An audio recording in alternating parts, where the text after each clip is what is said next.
Alright, what's going on, y'all? Sorry for your bunch of noise in the background. Kind of like outside and stuff, doing some Halloween decorations for the house and pretty much that kind of stuff, family day. Anyway, though, I thought I might record today because, why not? I gotta stop saying That's the problem I have in the last video as well. It gets annoying, Anyway, today, obviously, I talked about how I am so frustrated with the Packers. And my last video I made telling Vikings fans to shut the hell up. Yeah, whether you take offense to that or not, I'm saying the truth. I'm like, every Vikings fan sees the cooler Jets. And not just Vikings fans, but the NFL. Like, all these knuckleheads saying that the Vikings are this, that, they're not. And honestly, I had them beating the Bills, because it's the Bills! Nathan Peterman was the biggest punchline in the entire NFL. And Josh Allen wasn't really looking like he was going to be all that accurate. And I was never one of those people that goes, oh, Josh Allen had one bad game. Ha! Told ya! Josh Allen isn't any good! Because how many bad games have Aaron Rodgers had? Tom Brady, Drew Brees. Everybody has bad games. And especially in your first couple seasons, they're going to be more glaring. But I don't understand when people are going like, ha! Josh Allen sucks! Like, I never got that. Like, I was like, I don't know why you guys are saying that. Like, he had one bad game. Like, come on, man, you can't really say he sucks. You haven't even got to see what he can fully do yet. And, I was kind of impressed with him. I don't know if it was the Vikings just not stepping up to the task, or if he was really that good. I kind of think it's a mixture of both. I don't think Josh Allen is a complete scrub, and I don't think the Vikings showed up to play. Because even if he was that good, he has no weapons. So, and LaShawn McCoy wasn't even in the game. So, you know what I mean? Like, it's like a mixture of both, in my opinion. But anyway, that's my take on that. But I am so frustrated with the Packers, and it has a lot to do with Mike McCarthy. I talked about this somewhat in the last video, where I said Mike McCarthy really did cost us that fucking game against the Vikings. And I don't know why Aaron Rodgers protects Mike McCarthy all the time in the media and shit. Because, man, this dude, after we intercepted Kirk Cousins, and it was within the 2 minutes, he likes to throw towards the end zone twice. Not once, but twice. I can see maybe one throw, but 2 times? You're really pushing it. Obviously, there was something, like, what were they thinking? It's simple play calling, come on. You're nearing the end of the game. You just intercepted them. Run the fucking ball. You were picking up decent yardage on the runs all day long. And you don't even have to get creative. You don't have to be running to the outside pitchbacks. That's the kind of shit Mike McCarthy does, by the way. It'll be like 2nd down and 1, and he will do like a pitchback. And then what happens, either we don't get any yardage or we lose yardage. Because it's 2nd down and 1. They assume you might run it. So they'd be ready for that. And then you want to go backwards 5 more yards and then try to pick up the first down? Don't get me wrong, this works out sometimes, but the majority of the time I don't like the pitchback play for the Packers. It rarely ever works. We don't have a running back that can do that kind of crap. Right now we don't have a running back who can make people miss, who can do all that kind of... Jamal Williams. Don't underestimate Jamal Williams and, Aaron Jones and Ty Montgomery. Don't underestimate them, but they're certainly not any of the top tier running backs in the league. But, don't underestimate them, obviously. Don't come in thinking, Green Bay can't run the ball at all, because we can. We've shown that we can. If we design a scheme around it, a proper one, then yes, we can. But most of the time we can't, because, Mike McCarthy also abandons the run, by the way, as you saw that. And I'm just so frustrated with the play calling. It's so bad.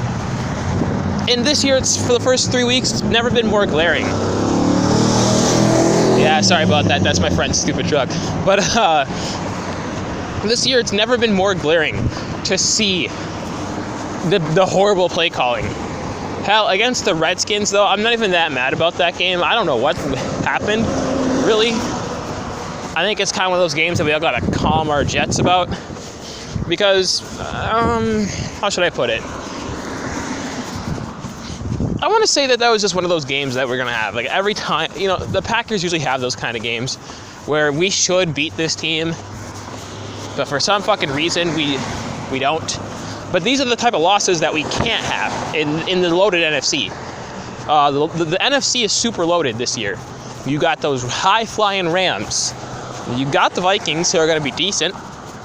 The Bears might be a surprise 9-7 team. The Eagles. We have to deal with the Panthers, the Falcons, the Saints. Hell, even the Bucks don't look too bad. They should have beat the Steelers. Hell, even the Cardinals. There really is no easy win in the NFC right now. And we can't have these losses, The Giants, the Giants can be a really good team. It's just I don't think they're going to be able to pull it together. But the Cowboys suck. That's pretty fair. But the Redskins, they ain't a scrub either. I guess they're not the greatest team of all time, but they're not. Alex Smith isn't going to get it done. But you know what I mean. Like they could easily be a surprise 9-7, 10-6 team. And the difference between 9-7 and 10-6 really isn't that much. The reason I say that is because, like, you look at most 9-7 teams compared to most 10-6 teams, there really wasn't much of a difference. It just, you got a few lucky wins. But not only that, I think the Lions, I don't know.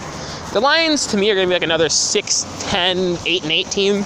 Not a 9-7, not a surprise 9-7 team, but like an 8-8. That still means you can't count them out. You can't assume that the Lions are just going to drop every game or something. So the NFC is loaded, and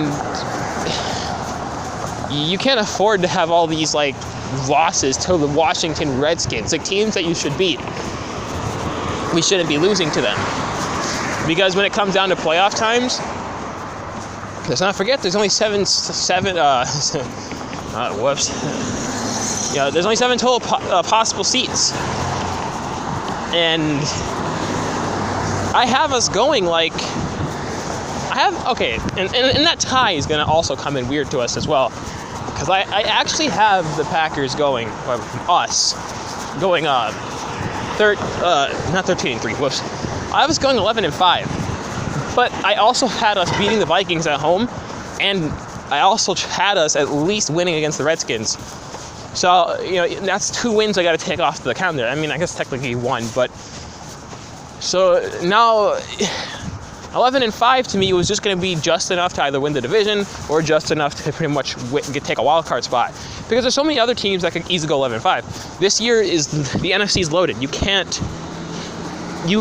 afford to drop games in the NFC right now. And if this was the AFC, I would be like, oh, whatever, we lost the Redskins, we're going to make the playoffs anyways because we got Aaron Rodgers, and only teams that worry about in the AFC are the Chiefs, Patriots. That's really it. Like, that's it. Every other team in the AFC is just either they'll make it in or they don't. It's a pretty even race. You can tell that. You can literally tell that. It's a pretty even race. But I'm so upset because the play calling is costing us games. And also, I'm really tired. I am so tired of hearing Packer fans make excuses about the bullshit that we saw, we see on Sundays. I'll admit that Redskins game was weird because literally Randall Cobb drops a pass, Jimmy Graham, like everybody, I don't know, everybody was dropping passes. It makes me wonder if, they were in it. I don't think they were in the game mentally. And I don't know if we thought we could win that game or what, but everybody kept dropping passes, and hell, how many times and the defense just didn't show up for the first 3 quarters, and that's the biggest problem with the Packers is you can't come to play with 1 quarter, you got to play all 4. I've noticed that's been a kind of an issue this whole entire year. You can't come to play 2 quarters out of the 4. You can't come to play 1 quarter out of the 4. You can't expect to be the team of 4th quarter comebacks. I'm tired of comebacks and tired of close games like that. They're exciting to watch, but I'm tired of it because I realized we should have beaten the Redskins. There was no reason for us to really lose that game and fall behind as quickly as we did. But it's because this team only shows up to play like 1 quarter and a half. And that's just coaching as well. You got to have your guys ready to play. And if your defense is out there fucking giving up for 28 points in the first half, basically 21 points, but, giving up 28 points, it's hard to, so quickly, it's hard to come back from that unless you're evenly scoring with them. And I get Aaron Rodgers is the quarterback. He is the quarterback that can do that, but we don't want to have that. Wasn't that the whole reason we got rid of Don Capers and all these fuckers? Because we're tired of having to put everything on Aaron Rodgers in the offense, especially Aaron Rodgers? Well then, why is nothing really changing? The defense, don't get me wrong, actually, the defense did step up in that second half. I'll say that. Again, but the problem is you can't come to play for the second half. You can't come to play for the fourth quarter. You have to be ready to play at the first quarter. We can't just allow big shots. I mean, I'm tired of this too. I'm tired of seeing quarterbacks like Alex Smith, who are bums. Let's face it, Alex Smith is a bum. He's never going to win a Super Bowl. But I'm tired of seeing quarterbacks like Alex Smith have like 300 and etc. passing yards against us. It's been a thing. I'm tired of seeing Mitchell Trubisky look like the second coming of Aaron Rodgers against us. It's concerning because I look at the type of offenses we have to go up against this year, and let alone if we make the playoffs, and I'm scared because I'm like, I don't think we're going to make it. I don't think we're going to make it. Because if this defense only showed up to play for one quarter, that's going to be a problem. We can't show up to play against the Saints for one quarter, and we have to play the Patriots. We can't show up to play against all the good teams in the NFC for one quarter. That just can't happen. And the offense, they take a little bit too long to get shit going. And that's another problem I have is, again, the stupid play calling and just taking too long to get stuff going. I'm not saying that, because the Packers are a second half team. That's one thing you'll notice when you watch them. But you can't come, as I said, you can't come to play only for the second half and then expect to win, your way through the playoffs. Because in the playoffs, you have to be ready to play. You can't just come out and expect fourth quarter comebacks all the time. It just doesn't work like that. But also, it just feels like not much is changing. And I'm not expecting, 1 year to make all the change. Because that's something I think a lot of Packer fans also pump the brakes on. You got to give this new system and new stuff time. It's only been a year.